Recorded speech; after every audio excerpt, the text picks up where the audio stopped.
అండి, నమస్తే. Welcome back our channel Sunny Telugu అమ్మాయి వ్లాగ్స్. కందిపప్పుని శుభ్రంగా వాష్ చేసుకొని వాటర్ యాడ్ చేసుకొని మునగాకును కూడా శుభ్రంగా వాష్ చేసుకొని మునగాకును కూడా కడిగి పప్పులో యాడ్ చేసుకోండి. తర్వాత ఆనియన్, పచ్చిమిర్చి, గార్లిక్, టమాటాను కూడా యాడ్ చేసుకోండి. గార్లిక్ ఎక్కువ యాడ్ చేసుకోండి, టేస్ట్ చాలా బాగుంటుంది.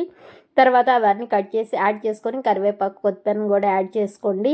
పసుపుని అలాగే కారాన్ని యాడ్ చేసుకోండి. చింతపండుని కూడా యాడ్ చేసుకోండి. ఒక 3 విజిల్స్ వేయించుకున్న తర్వాత రుబ్బి పక్కన పెట్టుకున్నాక ఒక ప్యాన్ పెట్టుకొని తర్వాత ఆయిల్ వేసుకొని ఆయిల్ గీ యాడ్ చేసుకొని పప్పు దినుసులు, ఆనియన్, గార్లిక్ యాడ్ చేసుకొని కరివేపాకు, కొత్తిమీర యాడ్ చేసుకొని ముందుగానే రుబ్బి పెట్టుకున్న పప్పుని కూడా యాడ్ చేసుకోండి. టేస్ట్ అమృతంగా ఉంటుంది, భలే ఉంటుంది అండి. ఒకసారి డెఫినెట్గా ట్రై చేయండి.